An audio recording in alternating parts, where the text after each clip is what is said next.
Okay, then fine.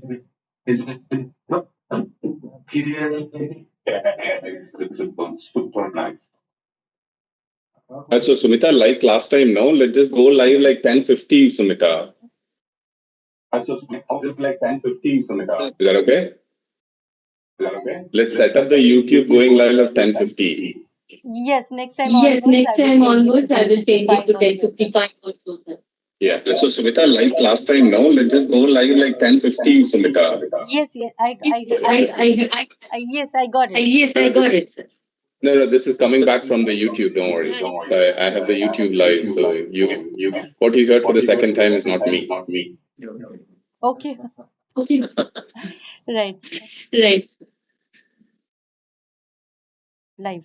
Let's wait for 5 minutes and then we'll start. Sir, we are live. And we are live. Yeah, but we need audience also, no? Yes. Yes. Yeah, so I don't see anybody in the live. So let's give 5 minutes. I see you posted on LinkedIn.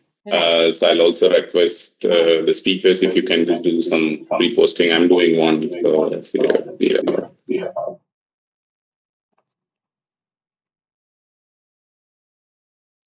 for the benefit of speakers, here is the ANRF link that she posted right now.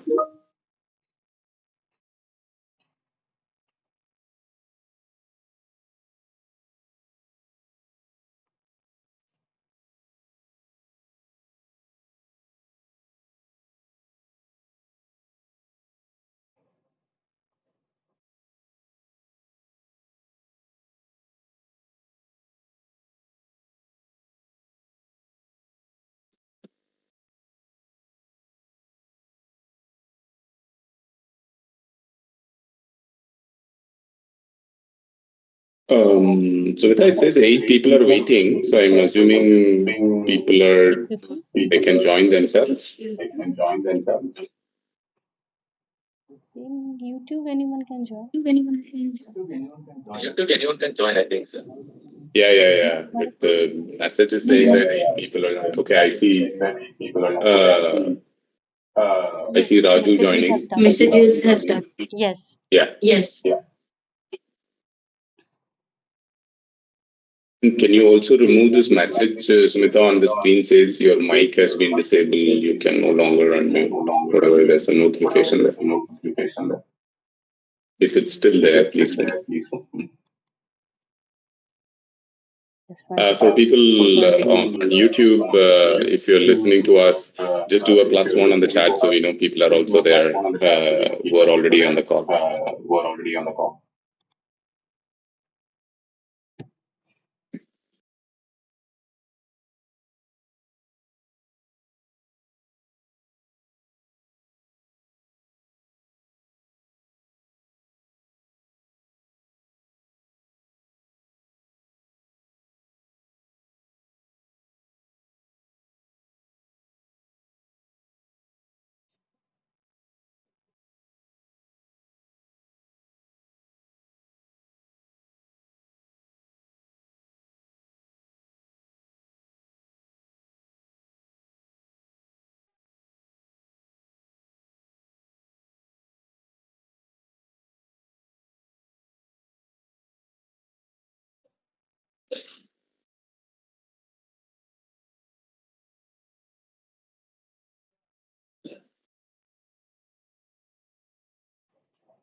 Oh, good. It's saying now 13 are watching. Very nice. Then we'll start, sir. Yeah. So Dr. Bala, at least the YouTube comment is still echoing. So I'm assuming if for all of us in the call, if you can mute yourselves if you're not speaking, that'll be nice. Yeah, Dr. Bala, why don't you start? I'll also mute myself. Sure.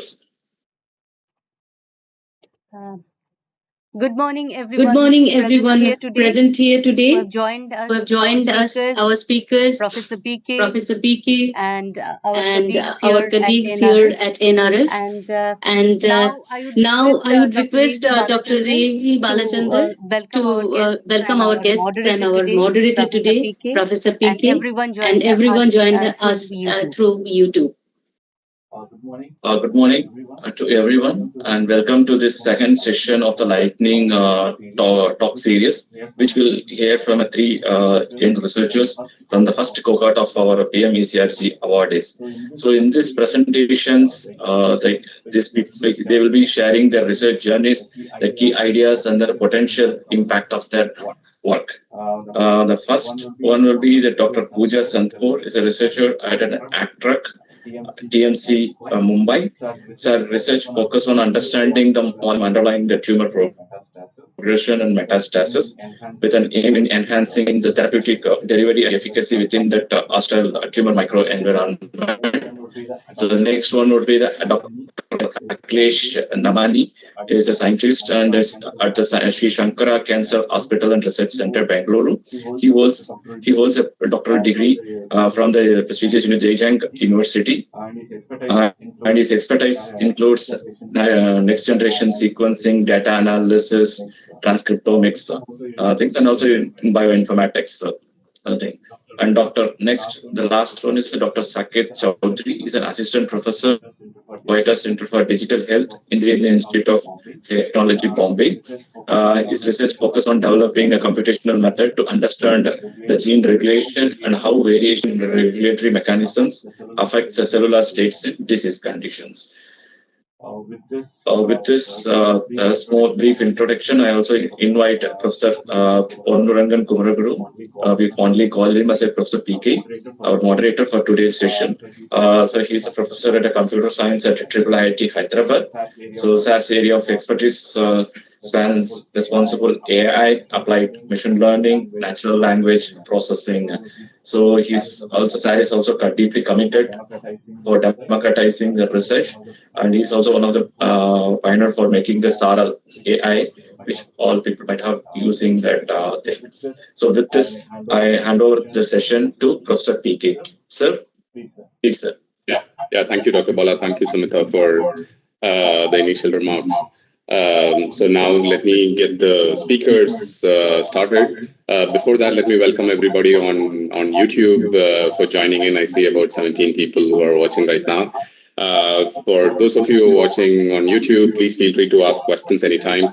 Put it on the chat. I'm tracking the chat simultaneously. We'll take the questions at the end. So we'll curate some questions once they get the 12 minutes each for the speakers.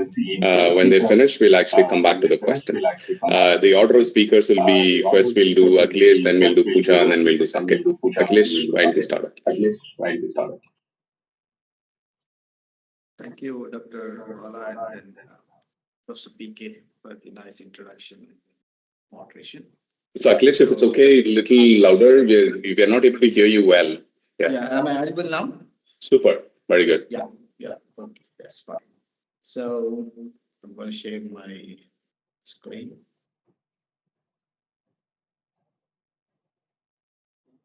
And can somebody on YouTube confirm to us that the echo is gone?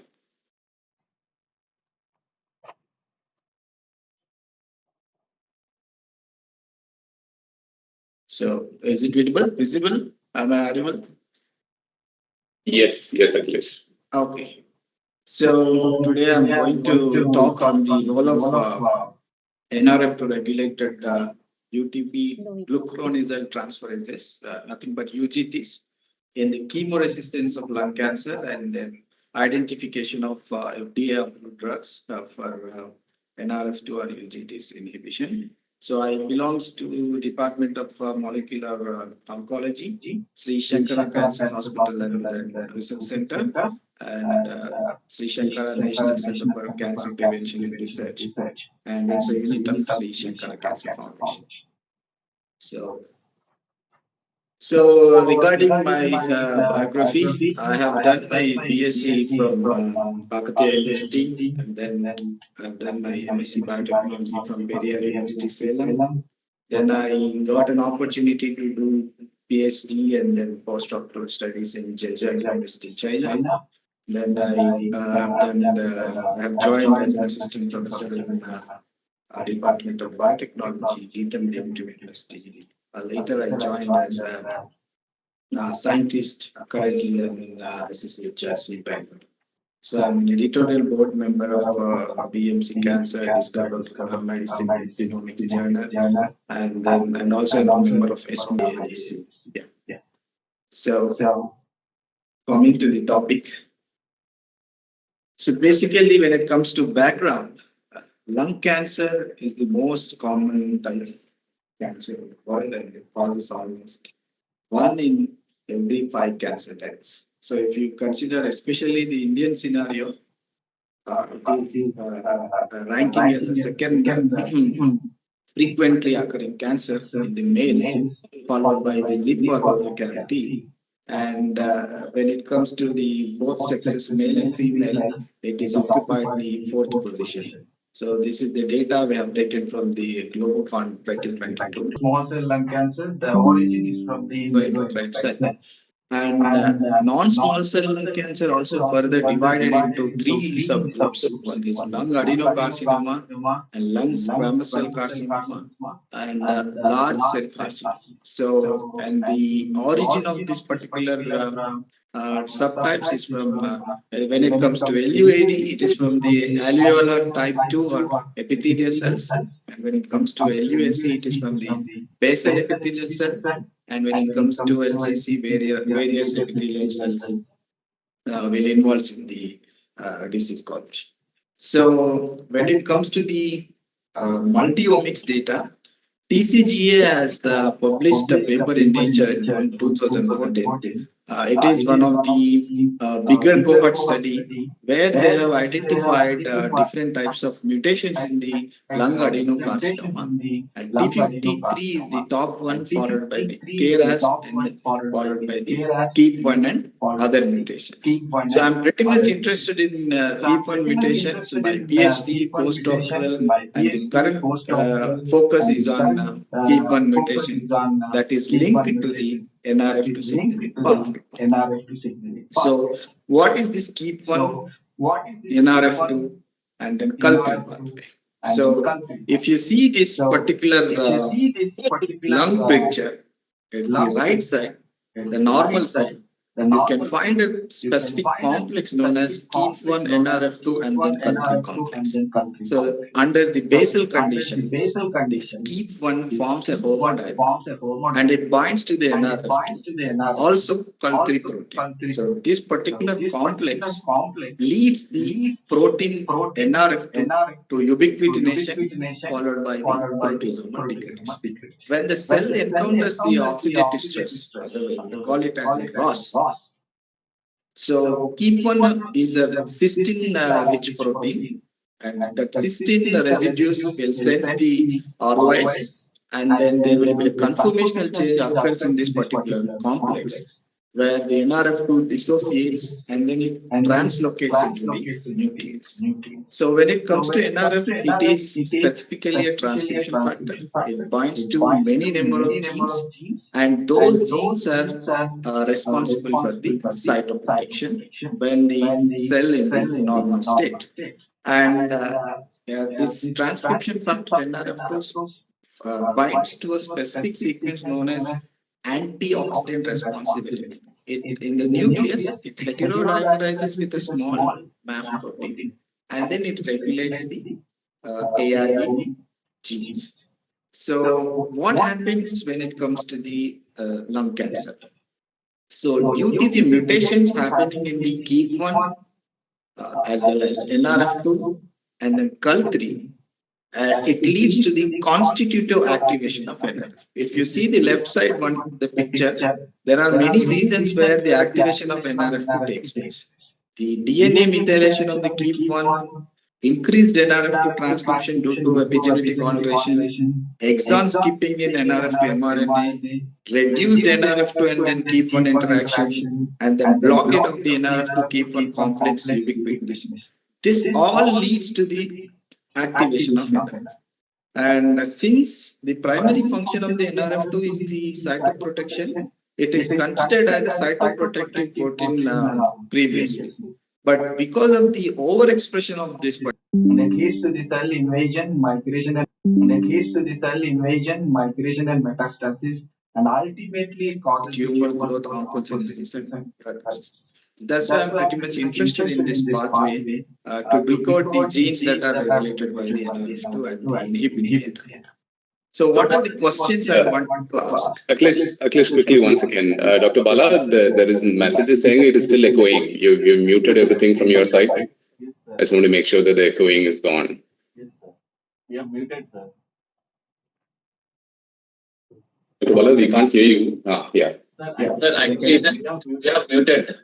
Okay. So I'm assuming it's gone. Okay, let's continue, Akhilesh. Sorry. Yeah, sure. So, with the help of ANRF Prime Minister Early Care Research Grant, I would like to ask a few questions, and I would like to pursue the study based on these questions. So, which genes are highly upregulated in the KEAP1 or NRF2 mutated lung cancer? And whether the upregulated genes are the direct or indirect targets of the NRF2, since it is a transcription factor, how it regulates that particular genes is important to know, and how many of them are already known and how many of them are novel genes that we have to find. And what are the pathways that are associated with this upregulated genes, and whether the upregulated genes plays any role in the prognosis of the patients. If they have a prognostic role, then there could be a potential biomarkers to target, and how to inhibit the NRF2 and the downstream genes. So these are the main questions I would like to ask. And then we have done some preliminary. We have taken the whatever the data I have shown in the BCG, lung adenocarcinoma, and then we have divided the patient into two groups. One group contains KEAP1 mutated patients, another group contains KEAP1 non-mutated patients, and we have performed the differential gene expression analysis. So by the analysis, we come to know that UGTs are highly upregulated when the KEAP1 get mutated in lung cancers. So it's because of the NRF activation. And we assume that UGTs are regulated by the NRF2 because ultimately the KEAP1 mutation leads to the upregulation of NRF2. So you can see UGT1A6, this volcano plot shows the differential expressed genes. These are the highly expressed genes, and then UGT1A6, 1A1, as well as 1A9. So they are upregulated highly with a statistical significance, and then almost 1.5, more than 1.4 change, and they are upregulated in the patients. So why especially UGT? There are many genes regulated by the NRF2 because UGTs are the phase 2 drug metabolizing enzyme. So whatever the treatment that we are giving to the patients, especially chemo, it has to be metabolized through the phase 1 as well as phase 2 drug metabolizing enzymes. So not only any drug that enters into the body has to undergo the metabolism. So what happens if you see the right side picture? And when there is an upregulation of this particular UGTs, the drug inactivation will take place, and that leads to the disrupted endogenous cell metabolism. That ultimately leads to resistance to disease. That is the chemo resistance. So the study plan is like we have two objectives to fulfill. And one is to investigate the NRF2 regulation of UGTs and their role in the chemo resistance of lung cancer. So for that, we are going to do some cell culture experiments, especially the A549 H460 cells. We are going to culture that those are KEAP1 mutated, and we have some wild type lung adenocarcinoma cell types. So we are going to perform luciferase gene reporter assay, and we are going to knock down the NRF2 and then overexpress the NRF2 in the lung cancer cells. And further, we are going to screen the mutations, especially the KEAP1, NRF2, and CUL3 mutation in our lung cancer cohort. this could be the first study in India where we are especially focusing on the NRF to signaling pathway, screening the patients, especially the lung adenocarcinoma patients. And we would like to validate these particular UGTs by using the QRT-PCR and then by using IHC as well as the Western blot. And objective 2 is the ultimate goal of the project is to identify the inhibitors of NRF2 or its downstream UGTs in the lung cancer. For that, we are going to take the drug FDA-approved drugs. We are going to use the drug repurposing approach, and we will find out the candidate molecules, and we'll do the further investigation in vitro and in vivo. So the expected outcomes of this particular research project, we are going to elucidate the NRF2 DNA interaction, especially how NRF2 regulates the UGT genes in the lung cancer. And we are going to determine the prevalence of KEAP1 and NRF2 mutations in Indian non-small cell lung cancer patients. And it is as I said, the first Indian study to correlate these mutations with treatment outcomes. And we would like to establish UGTs as a predictive biomarkers of NRF2 signaling activity. And we'll provide the molecular insights into the NRF2 regulated UGT pathways. We'll discover the NRF2 or UGTs inhibitor, and it will ultimately open the avenues for the personalized medicine in lung cancer. So by this, I'd like to thank you, ANRF, Dr. Bala, and Professor PK, for giving me the opportunity to showcase the study. And if there is any questions, I will happy to answer. And then I'm especially looking for some collaboration, especially for the drug discovery and the in vivo studies to perform. And I'm also looking for PhD students. And we have a specific program, PhD program, that is recognized by the Manipal Academy of Higher Education. So I'm looking for especially PhD students. I will support the postdoctoral fellows also, and also research interns. And this is my QR code. You can scan this one. And then these are the links. You can check our recent publications and work of the group, especially the Yeah. Thanks, Akhilesh. We'll come back to the questions once everybody is done. Pooja, can you share your screen and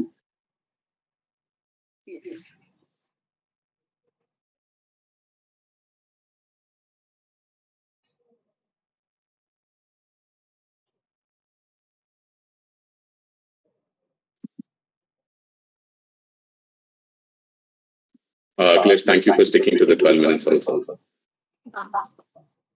Can you see my screen? Yeah, we can see your screen and hear you also well. Yeah.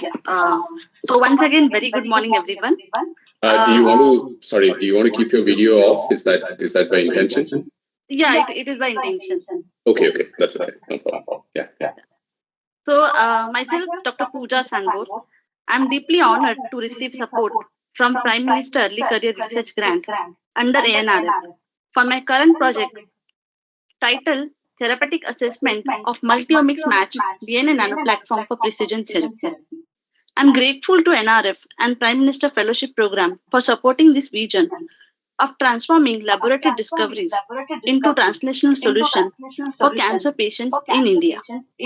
Over the next few slides, I'll take you through how we are using multiomics guided DNA nanoplatform and 3D patient-derived organoid system to decode highly lethal stage 4 brain cancer, which is glioblastoma.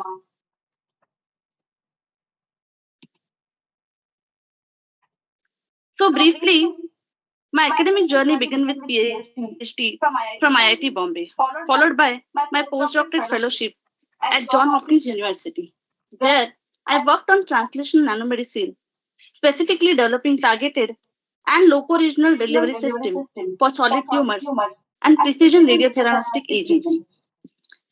These experiences have shaped my broader research vision to bridge molecular design with clinical translation. My current focus lies in building patient-derived organoids models that closely mimic real tumor biology, enable a translation framework where innovation at the molecular level closer to the clinic. Ultimately, my goal is to create translation framework where innovation at the molecular level can directly improve patient outcomes, aligning perfectly with ANRF mission of advancing impactful and patient-centric research in India. If we look at how cancer treatment has evolved, it's really a story of moving from uniform approaches to uniquely personalized care. We begin with targeted therapies, where instead of attacking everything in sight, we learn to strike precisely at the cancer's own vulnerabilities. Then came immunotherapies, a real game changer, teaching the body's own defense system to recognize and fight cancer powerfully than any drug alone. Next, with the omic profiling, we started decoding tumors' unique genetic and immune landscape, discovering that no two cancers, even of the same type, are truly alike. And now, all these advances are converging into precision medicine, where every treatment decision is guided by data from patients' own tumor biology. The next leap where my research fit is patient-centric drug delivery approaches using personalized nanomedicine platform that can tailor drug formulations and delivery to each individual depending on the landscape of patient profile. Now, when we talk about glioblastoma, we are really talking about one of the most challenging cancer known to the clinic, known to the medicine. It begins in the brain gland and it spread like a wildfire through healthy tissues. For patients, shows initial symptoms like headache, nausea, drowsiness, blood visions. But what follows is a journey that's everything big but quiet. Despite treatment, which include radiation, surgery, and the chemotherapy, the disease is almost always return. If we look at the numbers, nearly 14,000 new patients are diagnosed and over 10,000 loses their lives. Even with our best combination of radiotherapy and the chemotherapy, median survival is still less than 15 months.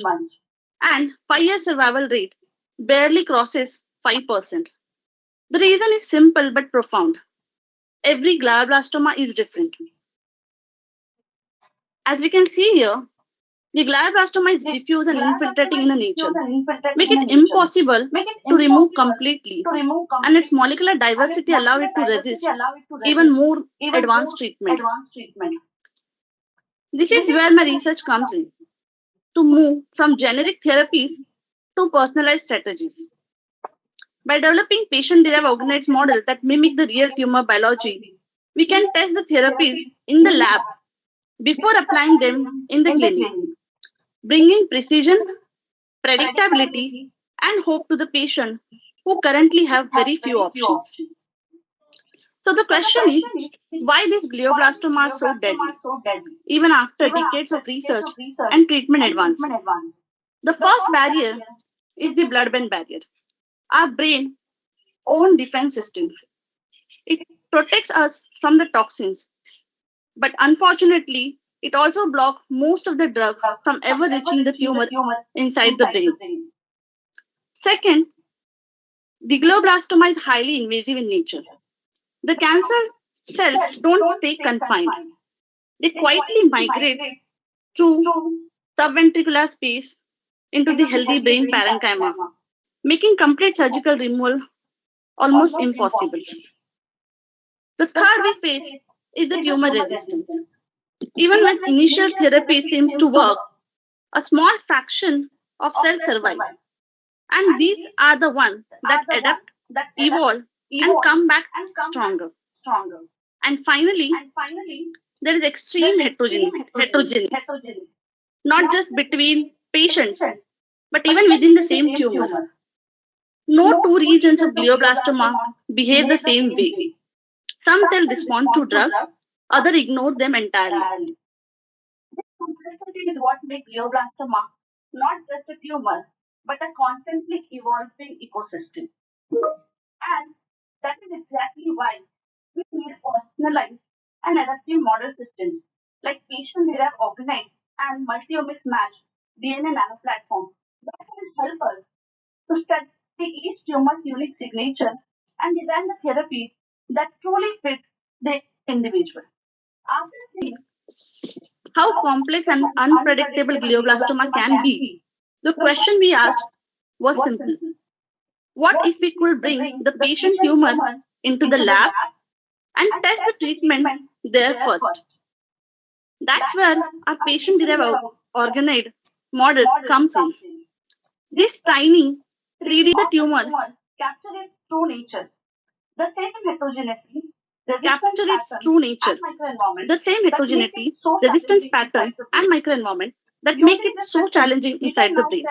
Using these systems, we can now test the nanostructures, therapeutics, ex vivo, watching in real time how each patient tumor responds to different formulations. So basically, screening of the nanoformulation before preclinical trials on ex vivo platform.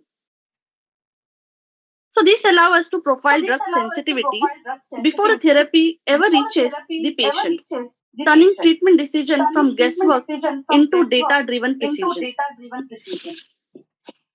We call this our translation region, precision and patient-specific testing that connect what we learn in the lab directly to what patient need in the clinic, ensuring our strategy is built around their individual tumor biology. It is not just a model, it's a window into how personalized therapy can truly begin.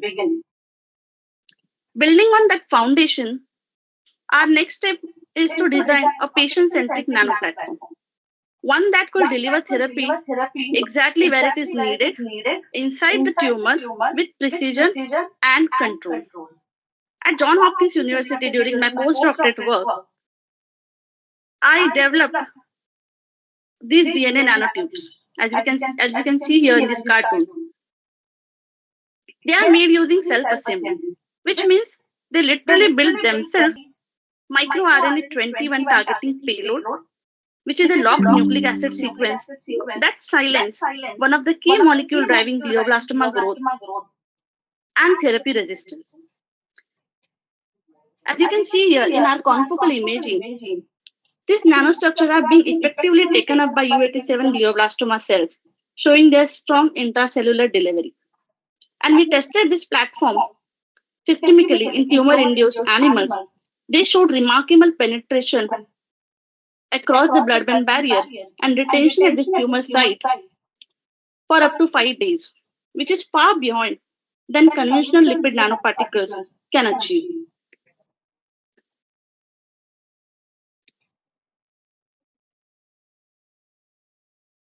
So my goal is to bring this platform to India to develop it further for precision therapy, combining nanotechnology, omics, and clinical insight to design the treatment that are as unique as patients themselves. As we move forward, my vision is to pioneer a precision nanomedicine framework that truly understands and adapts to heterogeneity of glioblastoma. Through ANRF support, our work will focus on developing multi-omics matched DNA nanoplatform, one that uses each patient molecular profile to guide therapy choices with unprecedented accuracy. Together, these advances will create an enhanced translation model that truly bridge bench to bedside, ensuring that what we discover in the lab has a direct path to helping patients. The broader goal is deeply aligned with the National Cancer Mission and ANRF priorities, advancing the precision oncology, AI biotechnology integration, and building a self-reliant biomedical ecosystem for India. But beyond the science, the impact is human. For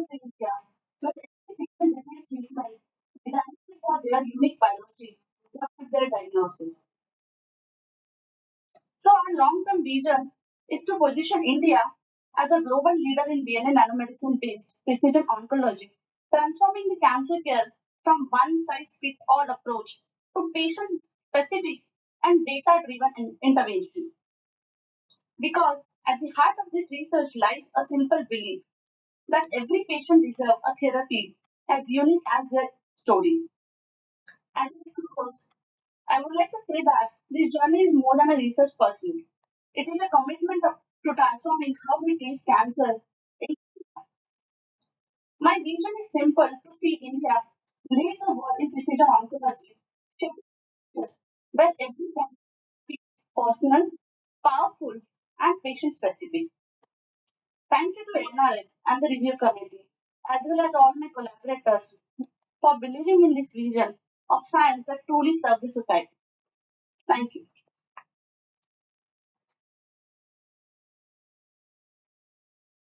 Thanks, Pooja, for that short 12-minute talk. But one request I would have is when we do the Q&A, if it's okay with you, please set Yes, the definitely. video on for all three of you. Yeah, Yes. Saket, let's go ahead, Saket. Can we stop sharing? Yeah. Are you able to see my screen? Yeah. Okay, great. Thank you, PK, and thank you, NRF, and thank you, Dr. Bala and Sumita, for this opportunity. I'm a core faculty member here at Coida Center for Digital Health, and I'm going to talk about some of the research interests that we have and what, in principle, our ANRF project is going to deliver. So, just a brief background about myself. I trained as a chemical engineer and then went on to pursue a PhD in computational biology and bioinformatics. And then did a postdoc for a few years, 3 years, at the New York Genome Center, where the lab that I trained in specializes in developing models for single cell analysis, which is also the area of interest that my current lab has. I've been a professor here at KCDH starting 2024 April. Before I get started, I just wanted to talk about what the current research focus overall the world has been, because there's been an interesting emphasis on health. If you talk about health and if you talk about diseases, one things go wrong is at the molecular level. There is a particular study, particular field in biology that tries to study it, which is called molecular biology. But biology is not biology, as what Stan Ulam, who was a famous mathematician, said. He said there are a lot of problems that biologists can throw to mathematicians. And these problems have always existed, going all the way back to 1957, when Crick, Griffith, and Orgel, who are three theoreticians, tried to solve and could not a biological problem of how a codon, for example, codes for a particular protein. The central premise of showing you this is to show that there are ANRF project is. I just wanted you to get motivated about what the field is all about. So if you want to measure any molecules that are shaping up a particular tissue, for example, a tissue like brain, it's made up of different cell types, if not hundreds, thousands of different cell types. Inside each of these cells, there are steps that are happening, which probably you will be familiar with. DNA gets transcribed into RNA, and RNA gets into protein. Diseases happen because either you get the wrong protein or you get the wrong amount of it. If we want to study this in a high throughput fashion, we would want to ideally measure protein. However, the molecular techniques have not yet arrived. We are not very far, probably, but they're not yet arrived. So we use mRNA or the mature RNA as a proxy to study them. This gives us a view about what is going on inside the cell at the molecular level. This is broadly studied with this technique, which is called single-cell RNA sequencing, which allows you to profile the transcriptome of individual cells. This is called scRNA-seq for short. We primarily rely on this data to give us insights about what is happening within each cell. Before I actually talk about what this will enable, let me talk about how fast this field has grown. To give you some context, we have 30 trillion cells in the human body. Each of these cells will have very similar, if not the same DNA, but the amount of RNA that each of these cells have will be very, very different. If we have 30 trillion cells in the stand, for example, each of them, ideally we would want to take the molecular profile of all of them. And that's one promise that the single cell RNA sequencing technology is probably soon going to deliver. But if you want to compare the growth of any field, one term that often comes across is how is the field growing. And there's an important and a very colloquial law, which is called Moore's law, which says that every 2 years, the number of transistors that you have in your microchips will double up. That's why it looks like a linear curve here on this log plot. If I, on the other hand, plot the number of cells that the technology scRNA-seq has been able to profile in one experiment, that is growing at a much faster rate as compared to what would have been predicted by Moore's law. This is a traditional big data problem in biology because you're now able to profile molecules across 100 million cells. You're measuring 20,000 genes. So you require new methods to analyze them, and that's what one of the core areas of interest in our lab is. For every 4 data sets that get deposited out there in public, there are 3 new tools right now that are being developed in this field because we require rethinking about our approach of how to approach this problem. Once you've done the profiling of these cells, it becomes a statistical or a mathematical or a computer science problem and not purely a biology problem. And that's where people like me come in. So as part of my postdoc work, we try to develop a statistical model which can differentiate what happens, what is the biological heterogeneity, and how is it different from technical noise. Every tool that we develop, we try to make it widely available to the community by developing it as software packages, and these are also widely used in the community.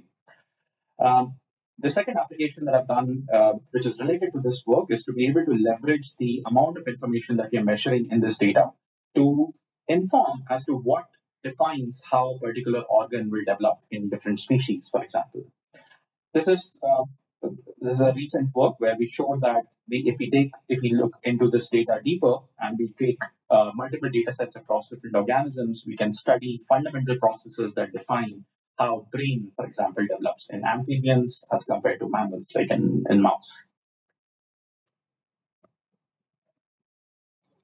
Focus on what the ANRF project that we're trying to do. Hopefully, giving you the flavor of what field interests me and what field I see a lot of promise coming from. In the ANRF project, you're asymptomatic, so you don't actually show any symptoms. The only reason you'll be detected with this kind of disease is because you happen to go to a clinician who will run an MRI or will ask you to do a fibroscan, and they will be able to detect how much amount of fat has deposited. The problem is not so much if you have 5 to 10% of fat, because that's normal, or it's now normal. But if you have large amounts of fat deposition, it starts to scar the tissue, and at some point, this scarring, if not stopped, can lead to cancer. This is a disease which is often affected because of both genetic as well as lifestyle factors. And in an ideal world, we can reverse this because if we can detect this early, we will be able to reverse it by just changing our lifestyle. The reason we are, however, not able to do this is because often it gets undiagnosed. As of now, if the numbers are correct, this is taken from a public study which says that every third Indian right now is either susceptible or will be developing a fatty liver very, very soon. That's 30 crores Indians that we're talking about. And if we start talking about a diagnostics or a prognostics for these 30 crore people, just doing a fibroscan becomes very, very limiting. So the goal for the ANRF project is to develop blood-based biomarkers. You can draw blood and you'll be able to identify whether this person has a certain level of fat deposition or not. Broadly, what we have been able to do so far is we have been able to study the healthy liver. What you're seeing, for example, here is single cells. Each dot here is one cell coming from different cell types from 400,000 cells that have been profiled across the globe and have been deposited in public data sets. We have created this reference, and now the plan is to use this reference to figure out what goes wrong in the fatty liver patients. However, if we just study liver, that information will not be sufficient. So the goal is to study liver and blood samples together and to identify and differentiate what is healthy, what is MSLD, which is just the starting of the disease, for example. When does fibrosis kick in? What gene changes happen? And overall, while this test might not be something that can directly be translated to clinic, we believe this will help us lay down the first step, which will help us understand fundamentally at a molecular level what goes wrong in people who do develop this disease and what can be done to actually diagnose them earlier. We also plan to use findings that have been done in the literature. A lot of people use, for example, rat or mice as a model organism to study fatty liver. However, the findings that happen in that particular domain are not translatable to human, and we are interested in understanding or characterizing why does that happen. The way we think of attacking this problem is to leverage the sequences that we already know about mouse and human and to figure out what is that sequence grammar that prevents either this transfer from not happening or these findings that happen in the mouse do not be translated to the human. In other words, are there sequence determinants that are common between human and mouse that we can identify using the sequence, using this technique? To do this, we're leveraging recent developments that have happened in the genomic language model worlds, where you can try to model genome sequences as a language model with certain modifications. The fundamental question to ask is, this is all wearing an academician's hat. It's always good to be, it's always easy to be in living in silos. When I thought about this project, I was purely interested in it from an academic point of view. However, it's very, very reassuring to think that we are actually indeed moving in the right direction. This is taken from a screenshot taken from the recently concluded STIC, where Dr. Shiv Sain, who heads ILBS, made a very remarkable comment that the next generation of engineering in healthcare, particularly in the liver domain, will come from us understanding about the genes and their function as to why this disease particularly happens and how does it in general affect the Indians. The potential impact, if this project is executed well, will help us to give a lot of insights about what are these prognostic biomarkers, blood-based biomarkers that can help us identify different stages of this disease. If done properly, we can use this as a marker for early diagnostics or early detection, which will become a very early and easier screening tool besides the anthropometric features, which are currently being used to screen this large population. I just want to take 1 minute and highlight some of the other tools that the lab develops. We developed a tool called PMECRG. When you're working with these large-scale public data sets that I showed you, a fundamental problem that happens is how do you actually analyze the metadata of these projects. PMECRG is again a tool which is widely used in the community to fetch metadata about these public data sets. I also write about my understanding and my learnings about India, particularly from a public health perspective on this blog, which is called Genome of India. Shown here are, for example, the burden estimates for hypertension and diabetes, and I will leave this as an exercise to you to help you figure out what patterns does it actually show about India. We also are generally interested in the problems of public health. We have, for example, developed tools to help us map any kind of information on the map of India. It's a very, very simple problem, but not a simple tool exists to be able to do this at scale. This is BharatViz. It's also open source. We also have a tool for fetching climatic variables, which again makes of climate and public health very, very easy. Another tool that is currently in development, where we again use large language models to help us correct noisy data sets, which are very, very common if you're working with public health data. I want to stop here by asking you to please come and join us. We have openings for research assistants, software developers, and postdocs. All the positions are highlighted here on our lab website. I also want to take this wonderful little platform that ANRF has given us to advertise a workshop. It's a free workshop being held at IT Bombay on 15th and 16th December, where our goal is to teach people how to do this kind of analysis using first principles. It's free. I'll encourage you, all of you, to apply. Thank you. That's all. Thanks, Saket, for again putting it concisely in time. Thanks to all the three speakers. If I can request all three of you to come on video.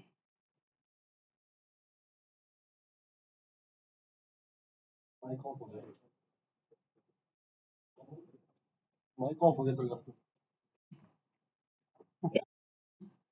you, Saket.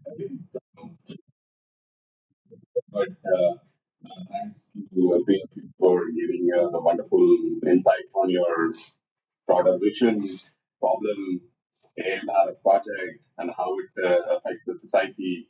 It's fantastic to see three different types of problems and the solutions that you're taking. So now we can take some questions. I request people on the call to ask questions that are relevant to the talk. But let me just start with some questions to the speakers, and then if there are specific questions from the audience, we can take that. I'm also going to take this opportunity to also capture these questions in this live video. I'm just looking at the last sessions. I think we had the last session about 2 weeks or 3 weeks before. I saw that 790 views are there, so which is good, right? So if you can get some thousands of views on But let me put some questions generally to all three of you. Just take about 30 seconds and try in answering the questions, and then some specific questions also for each of you if you're okay with it. Um, so I'm a student, I'm a researcher, I'm studying topics that are relevant to what you're doing. What are the key skills that each one of you are looking for if you have to recruit me to work with you? Let's go in the same order as Akhilesh, Pooja, and Satvik. So when it comes to Akhilesh, again, you should be close to the mic, Akhilesh. I think we're not able to hear you. Yeah. I agree with you. Yeah. So, particularly when it comes to my group, we are looking for both dry and wet lab people. Okay. Especially dry, who is very good with bioinformatics skills, especially computational skills. Yeah. And those who are well with R. Okay. And all. Okay. And when it comes to wet, I'm looking for the students who knows how to perform cell culture, Western world, and some basic molecular biology. Okay. So my work focused on the development of precision nanomedicines and the patient-derived ex vivo platform. So I would like to have students who have some basic or the theoretical knowledge of certain techniques like the molecular techniques or a basic regarding how the nanoparticles are formed, the principle of their self-assembly and everything. But the most important thing is that what I feel is that since I have also gone through a journey of students and the faculty, I feel that research is somewhere you will learn eventually if you are determined to learn certain things. But what is important is the attitude to learn certain things. So I believe a student should have a dedication and the hard working for certain things to understand and to learn. But attitude should be there actually to learn and to work in a team. But the difficult part there is to understand the attitude before recruiting. That's a topic for separate discussion. But Saket, what's your answer? Yeah, thanks, Peter. I think this is one of those questions which, especially all of us here who are new into this world, will have to think about on a daily basis. My short answer is people who have a quantitative lens are actually something which I'm generally looking for. So, can they do some quick math? Do they have some training in either maths or statistics or computer science, particularly? I'm again, as Pooja said, I'm not hell bent on it because some of these skills are learnable on the job, and it's hard to find out curious people. But I generally ask people, for example, talk about their projects at scale.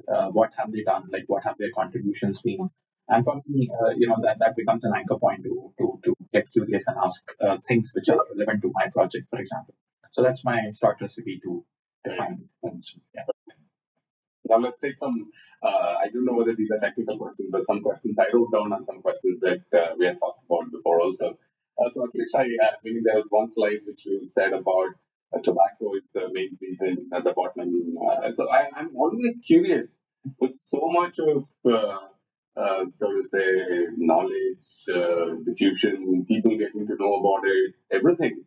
Still, people consume tobacco. I mean, is there something that meaning, is there regulation? I'm sure there is regulation in some ways or the other. But what are your thoughts? Why do people consume tobacco? And when they know that they're going to probably die if they consume tobacco.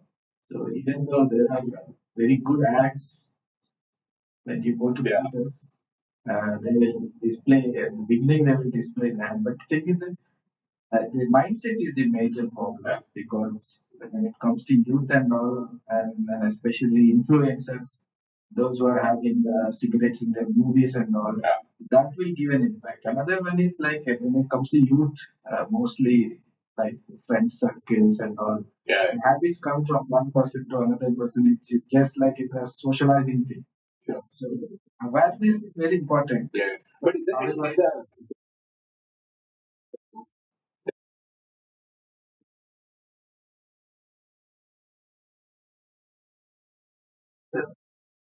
recently I see more released one data. Yeah. Means that expected outcomes when it comes to like next 5 years, how it's going to be different from case. But see, tobacco is one of the factors. But another factor is that environmental pollutions. There are a lot of pollutants in the air, especially the food what we are eating is mostly contaminated with different types of things. So that is ultimately going to be cancer. So next is to Pooja. Pooja, first please clarify if I understand for it why this topic. So the basically is that For it why this topic. so the basically is that at the interface of the brain and the systemic circulations, we have a barrier which is called as blood-brain barrier.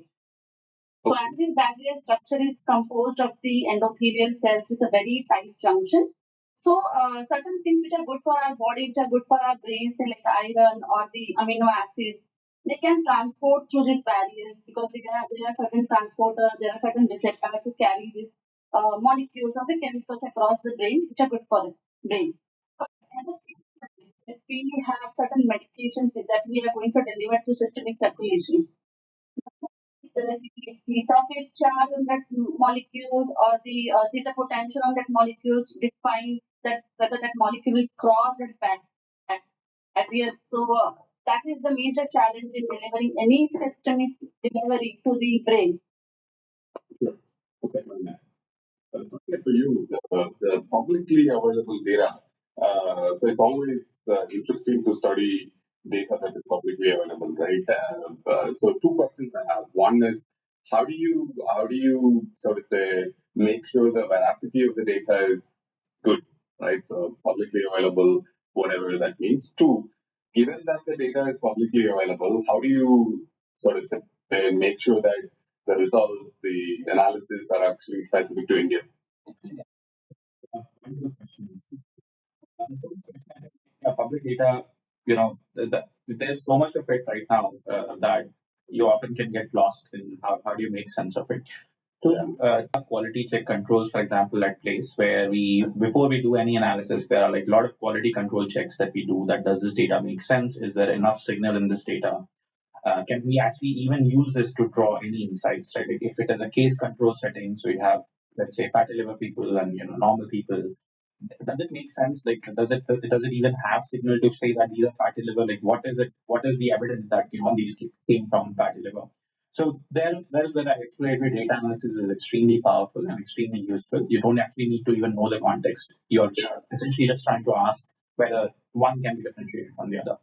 So we use a lot of that in the lab to, and this is what the field does also. That this is not that this is very specific to lab to figure out what is so it's signal versus what is noise. The second question is an important one and something that I have to think about deeply because so far my lab is only computation. We only do computation. It's a dry lab overall. So any insight that we generate, if we really want to test this on an Indian population, for example, we need to do it. There is no second sort of check that you can do. That's the gold way to sort of verify any setting or any insight that we draw from the data. So for this particular project, I'm in collaboration. I'm trying to collaborate with Hinduja Hospital, for example, where once we draw enough insights from the public data, we will come in and ask that if we take a very small pool of patients from India, do we see something similar? If we do see something similar, that's great. If we don't, then also we learn something in the process because we'll be profiling a few of them, but not trying to sort of generate data to do again, analysis from first step. So that's where it kind of feeds it. We use the public data to draw insights, we test it, and if it works, it's great. If not, we learn again and then try to iterate over this process. Okay. So the first one, Satya, just to understand, so you said that lab has researchers do, but I mean, as faculty, as researchers, we can put whatever we want outside. But is there any external mechanism to check whether these are quality of data? If I were to use this example, liver example, how do I know that somebody who annotated this is correct or not?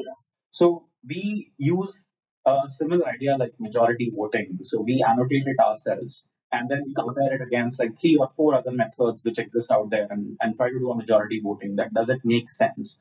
If there are, and then once you identify where is every method agreeing, we use that as an anchor to tell it wherever we were disagreeing, why are we disagreeing, right? Because the golden truth in this comes from multiple methods saying the same thing. So of course, there is something there, then all of them are saying the same thing. So that becomes our new gold truth, and we use that to come back and say where is something which is not making sense, and can we explain it using these golden data points. Sure. Last question to all three of you again. How does, so you can keep it sort of the technical or shorter, however you want, but how does the ANRF funded project currently, whatever project each one of you are doing, is going to push the needle a bit and particularly place your work or argue that the existing approaches, the existing results that are already there? How do you sell your ANR project saying that, look, this project, I think each of you have the social impact slide. Probably there is some repeating answer here. But yeah, just go ahead. In the same order, Akhilesh, Pooja, and Saket. So novelty is the main thing when it comes to ANR product certainly policy. The thing is that there are many biomarkers that are developed by using computational methods, and Dr. Saket rightly said, but it needs the validation. So validation is very important, and where centers like us, especially, we are dealing with the patient samples. So that is the gold mine. So we are going to validate that one and then prove that particular novelty. When it comes to biomarkers, and when it comes to therapeutics, especially in cancers, there are targeted, for example, EGFR has a targeted, KRAS has a targeted. Like that, in future, NRF will discover some inhibitors. So that will guide the personalized medicine to treat particular patient, those who got the specific mutation, especially ST1 and NRF. Right. That's how the NRF to study it. Very nice. So yeah. Societal impact of the study. So what I feel is that currently in India or or outside India, most of the time what happens is that the people are treated with one size fits all approaches. So like there are certain medicine which are the first line treatment of the cancers, a typical pattern of the radiotherapy or the typical pattern of the immunotherapy. However, patient profiling is very important to which needs to be carried out after the diagnosis. So that each patient will be treated differently as per his need. So what I feel is that the novelty of this project is that we are designing a nanomedicine based and we are testing this nanomedicines on the ex vivo platform which will be generated by using the patient's own human samples. And we are testing the drug on this ex vivo platform, and we will screen out what is the sensitive molecules, what are the resistance molecules, and then we will plan to go for a preclinical study. So I think that approach is very novel and useful for the cancer patient. So in the field that I'm right now working in, it's a new, with all this with this caveat that I'm more of a methods person and this is a relatively new field. But from my view of the field, the kind of idea that we are pursuing right now has been attempted, but not at the resolution that we are trying to attempt. And that's where I believe the solution likely lies. Because so far we've been, Pooja mentioned, for example, heterogeneity. There is a lot of heterogeneity when somebody captures even liver or blood, right? And so far we have not been tapping into all this public data. Of course, this is public data. Somebody must have thought about this. But the reason we are trying to the reason that approach is still different is because we're trying to go with ask a very targeted question with all. So I believe that once again the insights start to come in, we'll learn a lot about how in these patients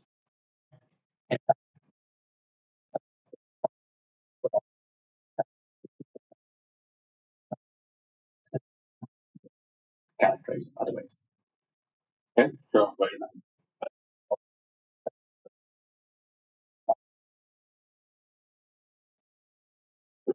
We saw about 25, 26 people at some point in time going up and down, which is good. But I think the purpose here is to put this there online, and then a lot more people get to hopefully you will all be able to sort of connect with people who are interested in working with you or talk to you. But thanks to three of you. And I also hope that some of you also will meet, for example, Saket and Pooja physically in Action Bombay. So the purpose of these kind of so the activities at ANRF is also for all of you to meet each other. Also, given that we work in the same domain, I think it makes sense to at least have a cup of coffee together. But otherwise, thanks everyone for joining online. Thanks to ANRF, Dr. Paula, Sumita for setting all this up. And I'll give it back to Dr. Bala. Yeah. Okay. Very good. Thanks to you, Dr. Bala. Back to you. Yeah, it's it's not a lightning talk, it's a lasting talk actually. It's really a good, and to summarize it, is actually, it is three different three talks. One is on targeted therapy, another one is in a precision medicine, and another one, the final is the digital health. It's very heartening and glad to see that in a very diversified field, particularly focusing on one, the disease kind of a thing. And it is really, really great to see all your work. And my hearty congratulations for whatever the research endeavors that we should do it for the upcoming things. And thanks for your time and then for your insightful talk. And Yeah. really, really great to hear from you people. Thanks. Sumita, can you stop the live, and three of you, can you stay in the call for a few minutes? Sumita, can you stop the live thing now?